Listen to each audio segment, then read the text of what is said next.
예, 감사합니다. 오늘 우리에게 주신 하나님의 말씀은 신약 성경입니다. 오늘도 신약 성경입니다. 신약 성경 고린도 후서, 신약 성경 고린도 후서 제4장 7절에서 15절까지 말씀입니다. 고린도 후서 4장 7절에서 15절 말씀. 찾으신 분들은 본인의 성경을 들고 자리에 서 주시기 바랍니다. 다리가 불편하신 분은 그 자리에 앉아 계셔도 괜찮겠습니다. 예, 다리가 불편하시면 그 자리에 계셔도 됩니다. 네. 자, 되셨나요? 고린도 후서, 그 후, 4장 7절에서 15절까지 말씀. 됐나요? 네. 자, 그러면 우리 같이 받들어 읽겠습니다. 시작. 우리의 이 보물은 질그릇에 간직하고 있습니다. 이 엄청난 능력은 하나님에게서 나는 것이지 우리에게서 나는 것이 아닙니다. 우리는 사방으로 쥐어들어도 움츠러들지 않으며 답답한 일을 당해도 낙심하지 않으며 박해를 당해도 버림받지 않으며 거꾸로 뜨림을 당해도 망하지 않습니다. 우리는 언제나 예수의 죽임당하심을 우리 몸에 짊어지고 다닙니다. 그것은 예수의 생명도 또한 우리 몸에 나타나게 하기 위함입니다. 우리는 살아있으나 예수로 말미암아 늘 몸을 죽음에 내어 맡깁니다. 그것은 예수의 생명도 또한 우리의 죽을 육신에 나타나게 하기 위함입니다. 그리하여 죽음은 우리에게서 작용하고 생명은 여러분에게서 작용합니다. 성경에 기록하기를 나는 믿었다, 그러므로 나는 말하였다 하였습니다. 우리는 그와 똑같은 믿음의 영을 가지고 있으므로 우리도 믿으며 그러므로 말합니다. 주 예수를 살리신 분이 예수와 함께 우리도 살리시고 여러분과 함께 세워주시라는 것을 우리는 알고 있습니다. 이 모든 일은 다 여러분을 위한 것입니다. 그리하여 하나님의 은혜가 점점 더 많은 사람에게 퍼져서 감사하는 마음이 넘치게 하시고 하나님께 영광을 돌리게 하려는 것입니다. 아멘. 주의 말씀입니다. 예, 모두 자리에 앉아주시기 바랍니다. 제가 이 시간 설교를 위해서 잠깐 기도하겠습니다. 참 좋으신 하나님 감사합니다. 하나님 오늘도 우리에게 귀한 시간 주시고 귀한 말씀 주셔서 감사합니다. 인간의 손으로 문자로 기록되고 또 인간의 입으로 고백되는 소리이지만 우리 안에 성령님이 살아계심으로 말미암아 우리는 성령님 하나님께서 말씀하시는 그 음성을 들을 수 있습니다. 이 시간 성령님께서 친히 역사해 주셔서 인간의 소리와 또 인간의 목소리로 인간의 귀로 들을지라도 성령님께서 친히 말씀하시고 성령님께서 친히 들려주시는 음성을 듣게 하여 주시옵소서. 모든 것들을 주님께 의지하며 모든 말씀 우리 주 예수 그리스도의 이름으로 기도하옵나이다. 아멘. 할렐루야. 감사합니다.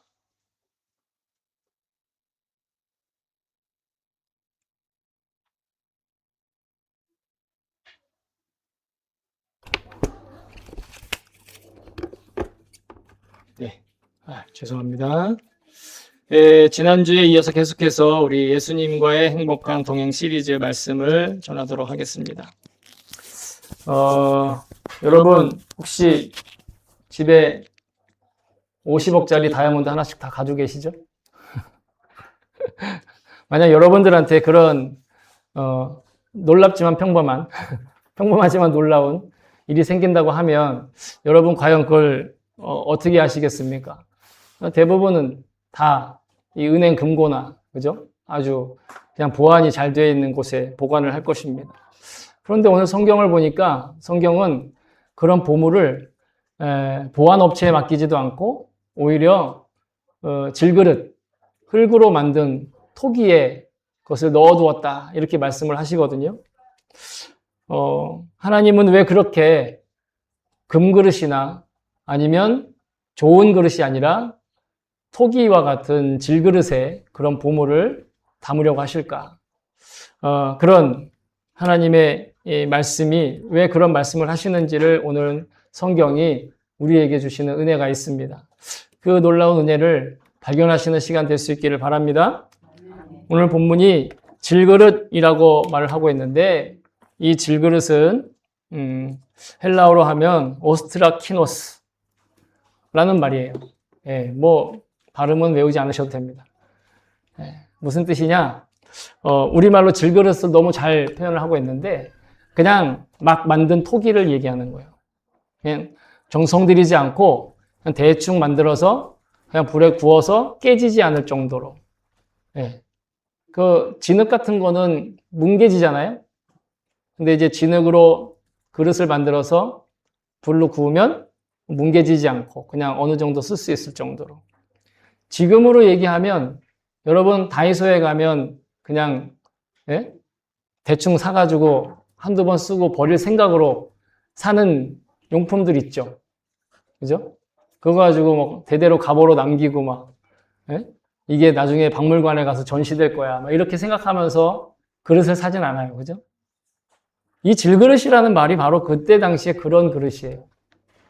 그래서 거기다가 만약에 곡식을 담으면 곡식 그릇이 되고 쓰레기를 담으면 쓰레기통이 되는 거예요. 그 정도로 흔한 그릇을 질그릇이라고 얘기한다라는 거죠.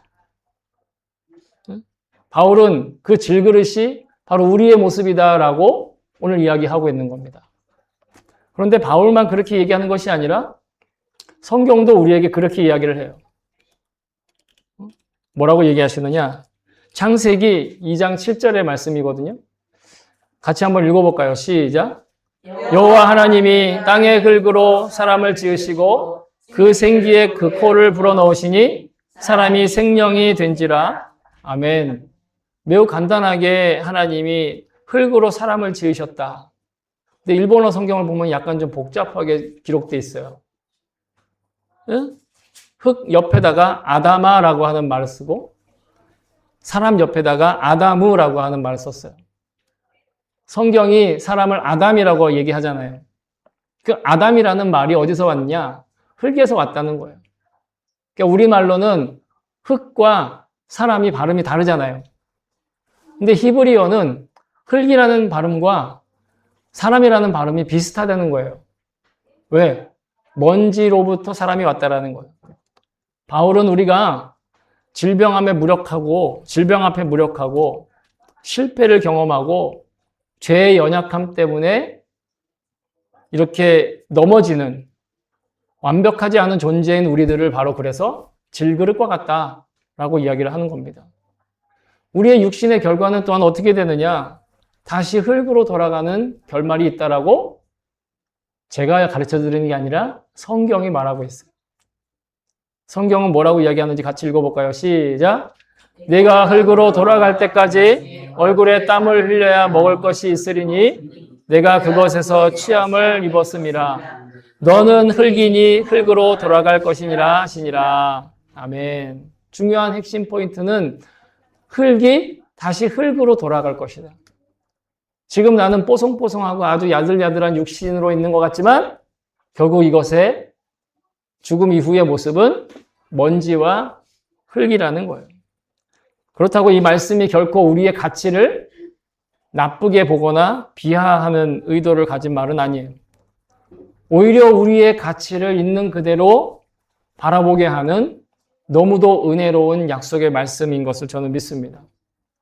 왜냐하면 사람이 자신의 연약함을 인정하기 시작할 때부터 하나님이 그때부터 역사하시기 때문에 자기의 연약함을 인정하고 그것들을 믿을 때부터 그만큼 하나님의 은혜는 채워지기 시작하는 거예요. 그래서 사도 바울이 자신의 약함을 드러내놓고 이렇게 이야기를 했습니다. 사도 바울의 고백을 한번 들어볼까요? 시작. 그러므로 내가 그리스도를 위하여 약한 것과 능욕과 궁핍과 박해와 공고를 기뻐하노니 이는 내가 약한 그때의 강함이라. 아멘. 바울이 하고 싶었던 이야기는 내가 얼마나 약하냐가 아니라 약한 그것이 곧 나에게 강함이라는 거예요. 사람들은 약한 건 약한 거고 강해야 한다라고 생각해요. 그런데 사도 바울의 관점은 달랐다라는 거죠. 내가 약한 모습들을 발견했을 때 곧 그것이 나의 강함이다. 상식을 뛰어넘고 상식과는 전혀 다른. 왜냐? 하나님은 놀랍게도 자신의 연약함을 인정하고 예수님만 의지하는 사람들을 통해서 하나님은 일을 하신다는 거예요. 자신이 무엇을 할 수 있고 자신이 어떤 실력을 갖고 자신이 어떤 능력을 가질 수 있는지를 분명히 훈련하는 사람이 아니라 자기의 연약함 때문에 예수님만 의지할 수밖에 없는 그 사람들을 붙들고 일을 하신다라는 거예요. 그러니 문제는 우리가 질그릇인 거, 우리가 연약한 거, 이게 문제가 아니에요. 문제는 우리가 질그릇임에도 불구하고 금그릇인 척 살아가려고 한다는 거예요. 자기의 겉모습만 꾸미려고 하고. 그런데 여러분, 하나님은 우리의 그 겉모습으로 판단하지 않으신다는 거예요. 하나님은 우리의 재료를 보지 않으시고 우리 안에 무엇을 넣었는지를 보신다는 거예요. 물론 우리가 좀 단단한 흙으로 만든 그릇일 수 있고 좀 고급스러운 흙에서 만든 존재일 수는 있어요. 각자 차이에 따라서. 타고난 게 다르니까, 그죠? 그러나 그것은 사람들만 보는 것이고 하나님은 그 안에 무엇을 담았느냐를 본다라는 거예요. 내가 아무리 멋들어지게 겉모습이 화려한 그릇으로 나를 만들었어도 그 안에 비어 있으면 아무것도 아닌 거예요. 그런데 남들 보기에 그다지 자랑할 것이 없는 그런 모습으로 있을지라도 우리 안에 그리스도를 담고 있으면, 그 보화를 담고 있으면 봄을 담은 그릇이 된다라는 거예요. 그게 금그릇이다라는 거예요. 재료가 금이라 금그릇이 아니라 그 그릇 안에 금을 담아서 금그릇이라는 거예요. 중요한 건 우리는 우리 안에 어떤 내용물을 담고 있느냐, 어떤 내용물의 그릇이냐. 바울은 그래서 우리가 이 보배를 우리의 질그릇 안에 가진 존재다라고 자랑하는 거예요. 그렇다면 이 보배란 무엇일까? 오늘 본문의 6절에서 우리가 읽었던 7절부터 읽었는데 6절에 보면 이렇게 기록되어 있어요. 같이 한번 화면에 있는 말씀을 읽어볼까요? 시작. 어두운데 빛이 비치라 말씀하셨던 그 하나님께서 예수 그리스도의 얼굴에 있는 하나님의 영광을 아는 빛을 우리 마음에 주셨느니라. 아멘. 우리에게 무엇을 주셨느냐? 우리에게 주신 보물은 무엇이냐? 빛인데 무슨 빛이냐? 예수의 하나님의 영광을 아는 빛을, 예수 그리스도의 얼굴로부터 이렇게 밝혀지는 그 영광, 그 영광이 하나님의 영광을 드러내는 얼굴빛이라는 거예요. 그 예수님의 영광과 하나님의 영광은 동일해요. 이 본문이 말씀하시는 이 보배란, 그러니 우리가 생각하던 금이나 은이나 아니면 뭐 사파이어, 다이아몬드 이런 게 아니다라는 거예요. 세상의 성공, 재능, 명예 이런 것도 아니라는 거예요. 우리 안에 담고 있는 건 바로 예수 그리스도. 하나님의 영광을 비추고 계시는, 하나님의 영광 가운데 살아갈 수 있는 우리의 유일한 길, 예수 그리스도. 그러니 세상 사람들이 자신의 실력으로 자신의 존재 가치를 자랑하려고 한다면 성도의 가치는 예수 그리스도를 모시고 산다라는 영적인 사실이 있다는 거예요. 이건 영적인 사실이에요. 진짜라는 말이에요. 그러나 우리는 이 세상을 살아가는데 계속해서 우리 자신을 증명하라고 하는 세상의 가치관에 도전을 받아요. 협박을 받아요. 그 협박 때문에 우리는 가끔 타협을 합니다. 그래서 더 좋은 학교를 가야만 한다라고 생각하고, 더 좋은 직장을 다녀야만 한다라고 생각하고, 더 많이 돈을 벌어야만 한다는 것까지만 생각해요. 물론 좋은 학교를 가는 것, 좋은 직장을 다니는 것, 돈을 많이 버는 것, 이게 나쁜 일일까요? 그렇지 않아요. 중요한 건 뭐냐면 그 안에 누굴 담고 있느냐라는 거예요.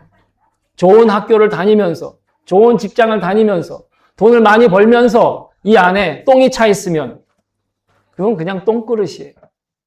그러나 그다지 사람들의 주목을 받지 못하는 학교를 다니고 사람들이 그렇게 부러워하지 않는 삶을 살고 있으면서도 만약 그 안에 그리스도를 담고 있으면, 보석을 담고 있으면 그럼 보석함이 되는 거예요. 우리가 어떤 학교를 다니냐, 어떤 사회 형편이나 아니면 어떤 상황에 사느냐로 판단하지 않는다라는 거예요. 아, 좋은 집에서 살 수 있어요. 또 그렇지 못한 집에서 또 살 수 있어요. 좋은 학교 갈 수도 있고 그렇지 못할 수도 있어요. 근데 그걸로 우리를 판단하지 않는다라는 거예요, 하나님은. 어떤 상황에도 우리 안에 예수 그리스도께서 담겨져 있는 그것이 우리의 존재 가치를 결정한다는 거예요. 그러니까 우리의 육신적인 것들에 우리의 마음을 빼앗기지 않고 우리 마음 안에 예수 그리스도를 담고 있으면 그러면 우린 영원토록 진정한 자신의 가치를 지키며 살아갈 수 있다는 거예요. 그렇지 않고 이 세상의 것만 집중을 하고 이 세상의 것만 몰두를 하면 이 세상이 사라질 때 나도 같이 사라져 버리는 거예요. 이 세상의 것들이 영원하지 않잖아요. 학력이 영원합니까? 재산이 영원한가요? 건강, 젊음, 언젠간 다 지나가게 되는 거. 그때뿐이에요. 하지만 우리 안에 계시는 예수님은 우리와 영원토록 함께 계신다는. 그러니 성도의 존재의 가치는 영원토록 흔들리지 않는다. 여러분, 아주 오래전부터 말해오던 예화가 하나 있는데 아마 들어보신 적이 있을 거예요. 어떤 한 은행장, 이거는 실화를 바탕으로 한 예화인데 저도 아주 어렸을 때 들어봤는데 어떤 한 은행장이 그 은행의 직원들, 임원들 모이는 행사에 가게 됐어요. 그런데 그냥 갈 수 없잖아요. 그래서 이제 장신구를 하고 간단 말이에요. 그죠? 그렇잖아요. 장신구를 하는데 진주 목걸이 하나 걸고 갔어요. 근데 이제 파티가 한창일 때 어떤 사람이 딱 그 진주 목걸이에 대해서 알아보더니 아유 사모님 이거 이미테이션인데 이게 약간 좀 놀리는 듯한, 그죠? 약간 좀 그 사람을 약간 좀 이렇게 속을 한번 긁어볼까 하고 이렇게 툭 던진 말이었어요. 그러면 어떤 사람들은 얼굴이 빨개지면서 아우 그렇게 이러면서 아니면은 막 극구 부정을 하던가 막 싸우거나 아니면 상처를 받겠죠. 근데 그 은행장 사모님이 그랬대. 아유 어떻게 알았어? 이거 가짜예요, 가짜. 난 이런 거 하고 다녀. 하면서 얘기를 했다는 거예요. 왜 그렇게 자신감 있게 얘기를 할 수 있었는가? 그 집에 진짜 진주 목걸이가 있기 때문에. 자기는 진짜를 가지고 있지만 굳이 그 진짜를 가지고 나올 파티가 아니고 그냥 인사하러 나온 자리였기 때문에 이미테이션을 그냥 하고 나온 거예요. 근데 그걸 보고 누군가 그 사람의 속을 긁으려고 그렇게 놀리는 말을 했지만 마음 뺏기지 않았다라는 거죠. 질그릇 안에 보화를 담고 있다는 건 바로 그런 거예요. 우리가 진짜를 가지고 있고 우리 안에 진짜 영원한 생명이신 예수님과 함께 있으면 세상이 우리를 협박하고 위협하고 또 우리를 거짓으로 참수할 때 우리는 절대 마음 뺏기지 않고 타협하지 않는다라는 거예요. 중요한 건 우리의 재질이 아니라 우리 인생의 재질이 아니라 우리 인생 안에 무엇을 담았느냐라는 것이죠. 하나님께서는 우리의 연약함보다 우리가 예수님을 더 바라보고 살아가는 삶을 원하신다는 거예요. 하나님이 우리에게 원하신 건 바로 그런 거라는 거죠. 그러면 이런 질문이 생길 수도 있어요.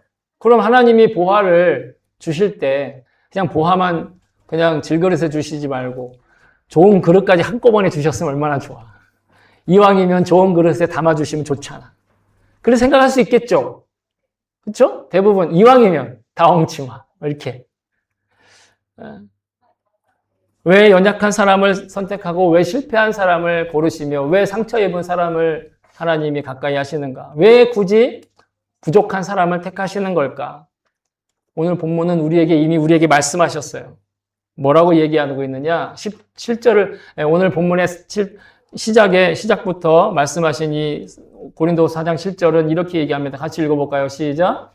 우리가 이 보배를 질그릇에 가졌으니 이는 심히 큰 능력은 하나님께 있고 우리에게 있지 아니함을 알게 하려 함이라. 아멘. 그 질그릇에 맡긴 건 하나님이 얼마나 큰 능력을 가지고 계시는지를 증명하기 위해서라는 거예요. 굳이 우리한테 좋은 그릇을 주시지 않은 건 이미 우리가 담고 있는 내용물이 너무 훌륭하기 때문이고 그 질그릇을 자랑하려고 하는 우리의 속성 때문이다라는 거죠. 만약 우리가 하나님이 좋은 그릇에다가 좋은 물건을, 좋은 보물을 이렇게 담아주는 그런 일이 있었다면 사람들은 이렇게 말했을 거예요. 봐, 역시 저 사람은 원래 훌륭해. 저 사람 집안은 원래 좋아. 저 사람은 타고났어. 운명이야. 저 사람 팔자야. 원래 특별한 사람이야. 그래서 하나님은 일부러 질그릇과 같은 연약한 그릇을 사용하신다는, 연약한 사람, 부족한 사람, 상처 있고 병든 사람까지도 하나님을 이용하실 수 있어요. 그러면 그때 비로소 사람들은 이해한다라는 거죠. 그 사람이 잘해서가 아니라 하나님이 위대하시다. 하나님이 하시는 일이 너무 놀랍구나. 아, 정말 하나님은 살아계시는구나. 라고 그때 보게 된다라는 거예요. 그때 비로소 사람들은 하나님께 영광을 돌릴 수 있다라는 거예요. 세상은 강한 사람을 통해 강한 것을 증명하려 하지만 하나님은 연약한 사람 안에 보배와 보화를 넣어주셔서 하나님의 영광을 드러내시고 하나님의 강한 것을 나타내신다라는 거예요. 중요한 건 하나님의 영광이라는 거예요. 영국의 어떤 다리 위에 한 노인이 아주 더럽고 정말 이렇게 조율도 잘 안 돼 있는, 그죠? 흠이 너무 많은, 막 그냥 이 현도 막 이렇게 너덜너덜해진 그 바이올린을 막 켜면서 국어를 하고 있었어요. 별로 연주도 잘 못해. 그러니까 그 앞에 이제 모자에 동전 몇 입밖에 없는 거예요. 사람들은 아무도 주목하지 않고 다 지나가기 바빠요. 근데 어떤 한 신사가 지나가다가 산책을 하다 그 모습을 보고 그 노인에게 다가가 바이올린을 좀 빌려줄 수 있냐고 물었어요. 그리고 그 바이올린을 빌려서 그 즉석에서 버스킹을 하기 시작을 했어요. 너무 놀라운, 그리고 지나가던 사람들이 갑자기 이게 선율이 바뀌었을 거 아니에요. 노인이 이렇게 하다가 웬 신사가 와가지고 하는데 너무 막 아름다운 노래가 음악이 나오니까 사람들이 다 주변에 모여가지고 막 듣고 나중에 박수치고 막 이렇게 들었어요. 그 산책하던 신사는 바로 세계적인 바이올리니스트 피콜로 피가니니였다라는 거예요. 피콜로 피가니니가 산책하다가 그런 일이 있었다라는 거예요. 뭐가 바뀌었습니까? 연주하는 연주자만 바뀐 거예요. 피가니니가 갑자기 자기의 바이올린을 들고 온 게 아니에요. 그냥 허름하고 또 조율도 제대로 안 돼 있고 현도 다 망가져가는 더러운 그런, 어떻게 보면은 바이올린이 다 비싸게 하겠지만 바이올린계에서는 좀 싼 그런 흠이 많은 바이올린으로 연주를 했어도 그 누가 연주를 했느냐에 따라서 달라진다라는 거죠. 우리도 마찬가지입니다. 때때로 우리도 흠이 많고 또 값싼 그런 인생처럼 상처도 많고 실패도 있고 부족할 때가 있을 수 있어요. 그러나 중요한 건 내가 어떤 악기이냐, 내가 어떤 상황의 악기이냐가 아니라 누가 내 삶을 지금 연주하고 있느냐가 더 중요하다는, 나를 붙들고 있는 게 누구냐라는 거예요. 세상의 가치관이 나를 붙들고 있는가? 아니면 내 삶의 주인이 예수 그리스도이신가? 세상이 말하는 어떤 가치 평가로 나를 지금 평가하고 있는가? 말씀이 나를 이끌어 가시는데 온전히 순종하고 있는가? 아무리 연약하고 비루한 인생이라도 하나님은 아름다운 생명의 선율을 울려 퍼지게 하고 그 노래를 부르십니다. 이 엄청난 능력은 내 안에 살아계시는 예수님으로부터 나타나는 것을 믿습니다. 그런데 우리는 우리의 현실이 녹록지 않다라는 걸 알아요. 있는 그대로 믿을 수 없고 또 순종하기 힘든 현실의 걸림돌들이 많이 있죠. 왜 그럴까요? 질그릇의 특징 중에 하나가 쉽게 깨진다라는 겁니다. 여러분, 다이소에서 산 물건을 몇 번 쓰고 그렇게 별 기대하지 않는 이유가 뭐예요? 품질이 그렇게 좋지 않다는 걸 이미 알고 있겠잖아요. 질그릇도 마찬가지예요. 우리는 질병을 만나 고생을 합니다. 예상치 못한 변수에 늘 실패하고요. 가까운 사람에게 오히려 상처를 받고 상처를 주기도 하죠. 심지어 잘 믿는다고 열심히 기도했지만 그 응답이 없는 것처럼 느껴질 때, 답답할 때. 그때 우리는 하나님께 또한 절규하죠. 왜 이러십니까, 하나님? 오늘 아침도 사실 솔직히 좀 그렇습니다. 왜 이러십니까, 주님? 왜 이러시는 걸까요? 왜 이렇게까지 우리가 깨져야 하는 걸까요? 바울도 그런 질문에 직면했던 사람입니다. 바울이 가는 곳곳마다 그렇게 어려운 일들이 있었습니다. 자신의 현실에 대해 이렇게 고백하였습니다. 긴 고백이었지만 아주 핵심적인 부분만 제가 추려서 같이 나누어 우리도 한번 고백해 보도록 하겠습니다. 시작. 내가 수고를 넘치도록 하고 옥에 갇히기도 많이 하고 매도 수없이 맞고 여러 번 죽을 뻔하였으니 여러 번 여행하면서 강의 위험과 강도의 위험과 동족의 위험과 이방인의 위험과 신의 위험과 광야의 위험과 바다의 위험과 거짓 형제 중의 위험을 당하고 아멘. 온갖 위험과 환난을 당했어요. 이 뒤에도 계속 이어집니다. 그러나 그 끝에 그는 결코 절망하지 않고 무너지지 않는다라고 이야기합니다. 그는 나에게 고난이 없었다. 고난을 모두 이겼다라고 얘기하지 않아요. 고난이 있었다라는 거예요. 사방에서 공격해오고 짓눌리고 답답하고 박해받을 뿐만 아니라 넘어지기도 하고 신앙생활 잘했는데 예수님과의 그 놀라운 그 기적을 사도 바울은 경험을 했잖아요. 예수님을 눈앞에 환상으로 봤잖아요. 부활하신 예수님. 그런데 그는 그런 신앙생활, 믿음생활, 그것을 잘한다고 해도 더 이상 눈물이 없어진다라고 말하지 않았다라는 거예요. 오히려 믿는 사람도 현실에 똑같이 어려움을 겪는다라는 거예요. 일본에서 지진이 나면 믿는 사람의 집은 그냥 안 흔들리고 안 믿는 사람들만 막 무너지고 그럴까요? 그렇지 않아요. 교회도 무너집니다. 교회도 쓰러집니다. 교회 건물을 얘기하는 거예요. 그러나 바울은 말합니다. 고난은 있지만 우리는 무너지지 않는다. 여러분, 이것이 복음입니다. 우리의 고난은 현실이에요. 그러나 우리는 절망으로 끝나지 않는다라는 거예요. 퀴즈 하나 낼까요? 분위기도 가라앉았는데 정답을 원고를 가지고 계신 분은 정답을 이미 알 텐데 죄송합니다. 원고가 없으신 분들만 잘 생각을 해보세요. 정원이 10명인 배가 있었어요. 그 배에 9명이 탔습니다. 근데 갑자기 배가 물 아래로 가라앉았어요. 왜 그럴까요? 빵꾸가 났나? 예?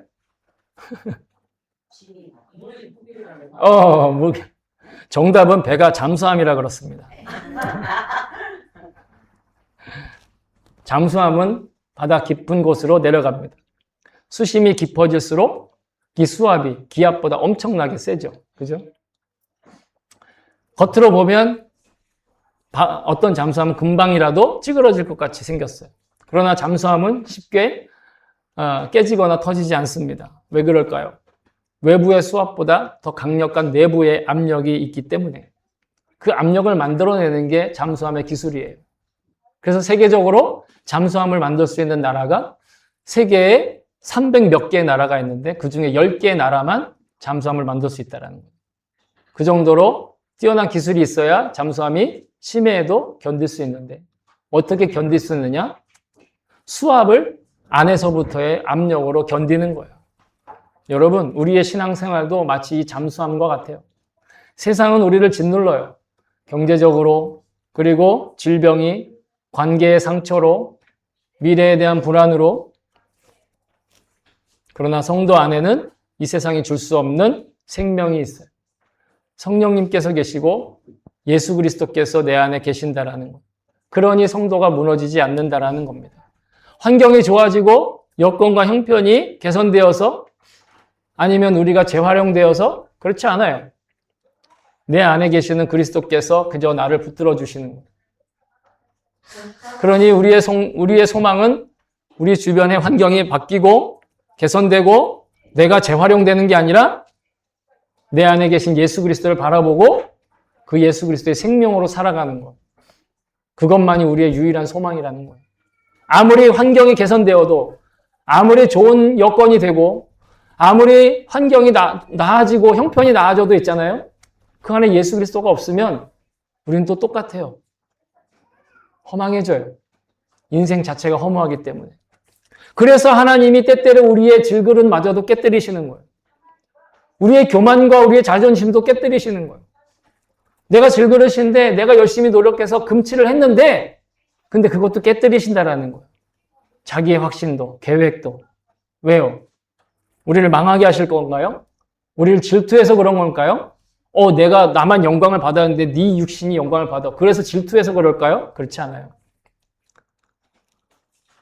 내가 아무리 금치를 하고 내가 아무리 겉을 잘 꾸며도 내 안에 계신 그리스도가 그거보다 훨씬 더 영광스럽기 때문에 그 영광스러운 그리스도가 드러나야 하니까 내 겉에 있는 껍질이 깨져야 되는 거예요. 내 겉에 있는 질그릇이 부서져야 내 안에 그리스도가 나타난다는 거예요. 그래서 고난은 하나님의 부재가 아니라 하나님의 작업입니다라는 말이 있어요.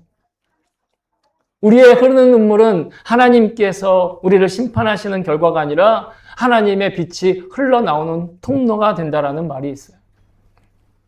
그래서 사도 바울은 본문의 10절에 이렇게 고백하고 있는 것입니다. 같이 한번 읽어볼까요? 시작. 우리가 항상 예수의 죽음을 몸에 짊어짐은 예수의 생명이 또한 우리 몸에 나타나게 하려 함이라. 아멘. 우리가 우리의 죽음을 몸에 짊어지고 우리의 죽음을 인식하고 나는 죽었습니다라고 고백하고 살아가는 것, 그게 바로 예수의 생명이 나타나는 거예요. 십자가가 없으면 부활도 없습니다. 죽음이 없으면 생명이 없습니다. 그래서 예수님이 이렇게 말씀하셨죠. 너무 유명한 구절이죠. 같이 한번 읽어볼까요? 시작. 내가 진실로 진실로 너희에게 이르노니 한 알에 밀이 땅에 떨어져 죽지 아니하면 한 알 그대로 있고 죽으면 많은 열매를 맺느니라. 아멘. 자아가, 나의 욕심이, 내가 나를 꾸미려 하는 그 의지가 죽을 때 하나님이 열매 맺게 하신다라는 거예요. 예수님이 십자가에 철저히 깨지셨죠. 사람들은 그가 실패했다라고 생각했어요. 그러나 하나님은 그 실패를 통해 그를 다시 살려주셨어요. 그런데 예수님뿐만 아니라 우리를 통해서 하나님은 지금도 그렇게 하셨어요. 하나님의 손에 붙들린 사람의 고난은 언제나 생명을 낳는 도구가 돼요. 하나님은 아까도 말씀드렸지만 깨어진 사람을 재활용하시는 것이 아니라 그걸 깨뜨리셔서 예수님의 생명이 나타나게 하신다라는 거예요. 고난이 왔을 때, 답답함이 있을 때, 도무지 이해할 수 없는 변수가 생기고 힘든 일이, 환난이 일어날 때, 그때 보통 생각은 이러다 나는 죽는구나. 하지만 성도의 생각은, 성령님이 주시는 생각은 그래, 이제 그리스도가 나타나시겠구나. 여러분, 우리의 빛은 벽을 통과하지 못해요. 빛이 통과할 수 있는 방법은 벽에 창문을 내는 것이에요. 창문을 내려면 벽을 깨뜨려야 합니다. 벽에 틈이 없으면 빛이 새어나올 수 없어요. 질그릇에 금이 가지 않으면, 질그릇이 깨지지 않으면 빛이 새어나올 수 없어요. 어쩌면 우리가 지금 가장 부끄럽게 여기는 허물과 상처와 죄와 나약함이 어쩌면 하나님께서 우리에게 창문을 내시는 과정일 수 있어요. 우리가 감추고 있는 그 눈물이 누군가에게 위로가 될 수 있습니다. 아픔을 견뎌낸 우리는 누군가의 소망이 될 수 있습니다. 우리가 하나님을 붙들었던 그 시간이 누구에게는 믿음의 증거가 되는 것이죠. 하나님은 완벽한 사람보다 은혜를 경험한 사람을 쓰시길 원하신다는 거예요. 성경에는 그런 수많은 사람들이 있어요. 모세도, 베드로도, 그리고 수많은 신앙의 간증자들도.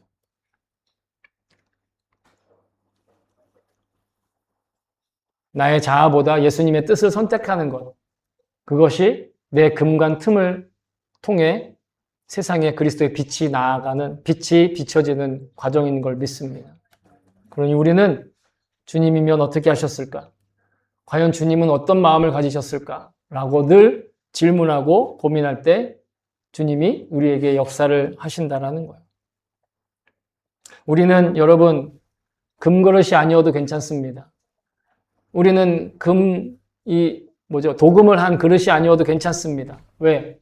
우리는 이미 질그릇이지만 그래서 흙으로 만들어져서 흙으로 돌아갈 존재이지만 우리 안에 보배를 품은 그릇이기 때문에 연약한 우리 안에 예수님의 생명이 분명히 품고 계시는 것입니다.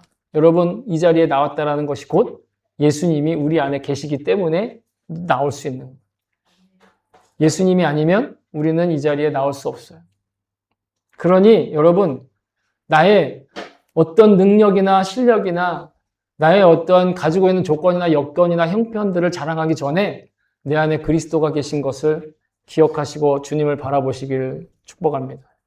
우리는 내가 가지고 있는 조건, 내 손에 있는 것, 내 주변의 어떠한 관계로 살아가는 것이 아니라 주님의 힘으로 살아가는 것인 줄로 믿습니다.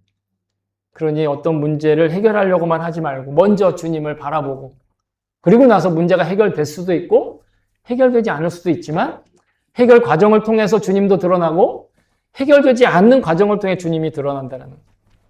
여러분, 주님이 지금도 우리 안에 계심을 분명히 기억하시길 바랍니다. 사랑하는 성도 여러분, 우리는 모두 질그릇입니다. 그래서 연약합니다. 쉽게 금도 가고 때로는 산산이 깨질 만큼 아픈 시간을 지나기도 합니다.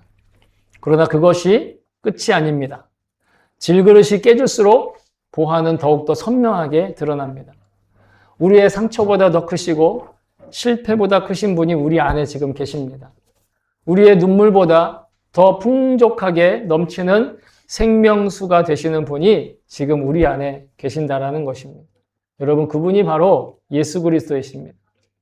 그러므로 이제 우리는 약함을 자랑하는 바울의 고백처럼 모든 영광을 하나님께 돌릴 수 있기를 소망합니다. 내 안에 계신 주님을 바라보면서 일상을 살아갈 때 우리 안에 계신 그리스도를 발견하고 하나님을 찬양하며 주님께 영광 돌리는 그런 인생이 되는 것을 믿습니다. 이 약속의 말씀을 따라 언제나 주님과 행복하게 동행하는 저와 여러분 될 수 있기를 다시 한번 주님의 이름으로 축복하며 기도합니다. 아멘. 아멘.